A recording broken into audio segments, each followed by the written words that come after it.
In the reading from Luke, we hear about Zacchaeus, a chief tax collector in Jericho, and his meeting with Jesus. We hear how he climbed a tree just to catch a glimpse of Jesus, and how it ends up with Jesus going to his house, and Zacchaeus giving away half his wealth and promising to give 4 times any amount he has dishonestly obtained from people. So when you heard this reading, what were your first thoughts? Were they, what a transformation? Jesus has inspired this man to give away so much. Or did you consider the judgment of the crowd with their mutterings about spending time with a sinner and, ooh, I never did? Or was it the message at the end of Christ coming to seek out the lost? All of these are very valid. Well, for me, it was sycamore fig tree.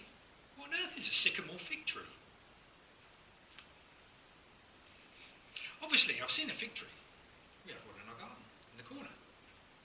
And I've seen sycamore trees with very nice seeds that you can make helicopter things with. All great fun. But a sycamore fig tree? I hadn't really heard of it. After all, it troubled me because I couldn't see Zacchaeus climbing a fig tree like this, which is the sort of fig tree we have in our garden. Can't see those branches supporting anybody. And as we heard, he's a short man, so I couldn't really see him climbing a sycamore tree. You know, it's quite a slender trunk. And I thought, I might struggle to get up that one. So, I did what any sensible person would do. I hit the web. And after a search, I found a sycamore fig tree. Now, this sycamore fig tree is actually in Jericho. And although you can't see it, there's a little sign saying Zacchaeus' sycamore fig tree.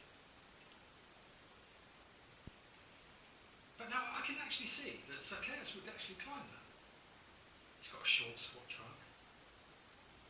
The branches are fairly low down, so I could see him getting up that.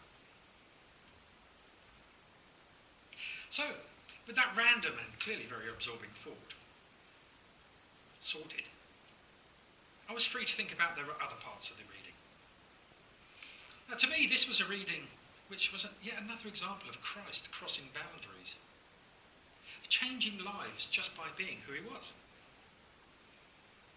After all, the crowd were judging him for going to a sinner's house, which, if you think about what we know now about Christ, seems a bit daft, doesn't it? I mean, after all, they must have known something about Jesus at that point. Why else would there be a huge crowd to watch him come into Jericho? They must have heard about some of the stuff he'd done. They must have realised that there was something special about him. But that didn't stop them muttering about him spending time with a sinner. And even though he must have known what their reaction would be, he still chose time. He still reached out to this sinner, this despised man. After all, in those days, tax collectors were considered traitors. They worked for the Romans and, didn't work for their own people, the Jews. They were thought to be dishonest and trustworthy, thieves, basically. So how much more would a chief tax collector have been hated? Because of his wealth, because of his position, his power. But Jesus looked past all of these prejudices. He stepped out of the socially accepted norms and reached out to Zacchaeus. In fact, he said, "Come, Zacchaeus, I must spend the night in your house." And then at the end of the reading, Jesus says that he came to seek out and save the lost.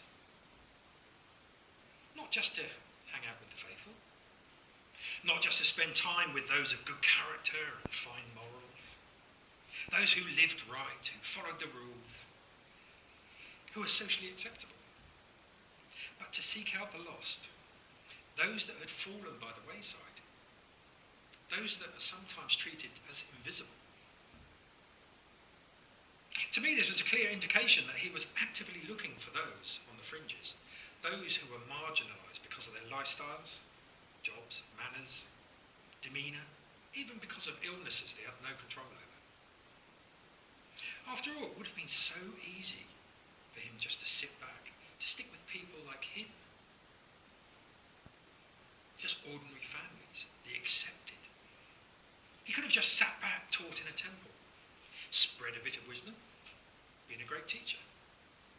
Could have been a fabulous healer, a great rabbi, and had a very long and happy life. But that wasn't why he was here. We hear so often in the Bible where Jesus says, the one who sent me, or I come to whatever, bring this, bring that, cause this. Which seems to indicate that he had a very specific mission, a task. And a part of that, I believe, was to reach out to the people who were despised, who were marginalised, ignored and persecuted. People who everyone else tried to avoid. I mean, lepers, prostitutes, tax collectors, Samaritans, all these people were people that Jews tried to avoid. And yet he actively reached out to spend time with them, to talk to them. Sadly, there are always people who are willing to stir up hatred against others. People who, because of their own demons, seek to demonise others. Whether in an attempt to raise their own standing or self-esteem, or from fear of something different. We've seen a lot of that lately. There's been a rise in racial hatred, racial crimes, racial assaults following Brexit.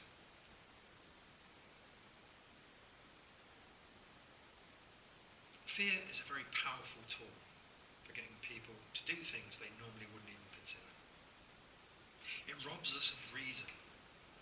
It allows us to be manipulated and channeled in a direction we would normally consider insane.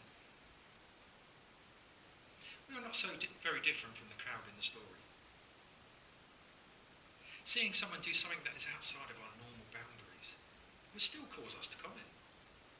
Just try standing in a queue at a post office and see the little old lady who comes in a little confused and wanders up to the front. There will be people in that queue that will mutter about, ooh, how rude. What's she doing? Why isn't she queuing up? All of these things tend to be outside of our comfort zone. That place in which we experience behaviour we are used to. Where things are right for us and we feel safe and cosy. But like Christ, I believe we are called to leave our comfort zones.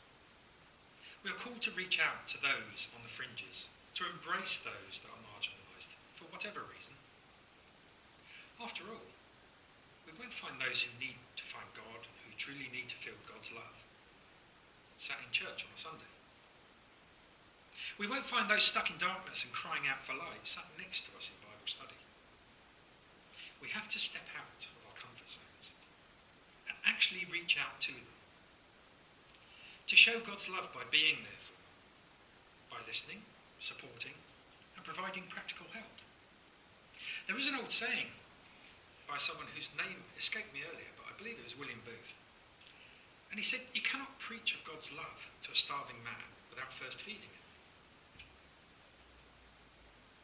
Jesus went out and he did. He didn't just sit back and just talk about it. He didn't just preach. He went out there and moved amongst those that needed to hear his message. Those that needed to know that God loved them, no matter what the situation is. To my mind, that's what we are called to do. We hear a lot about being Christ for someone. Well, that means getting off our backsides and going out there amongst those who need to hear the message, God loves you. Or to put it another way, God thinks you're fabulous.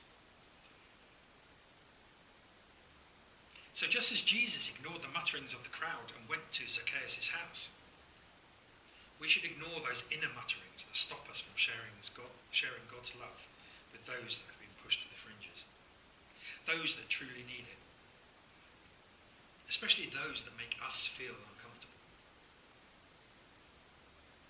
Incredible things happen when we leave our comfort zone. So let's take that step, move out of our comfort zones, and really make a difference.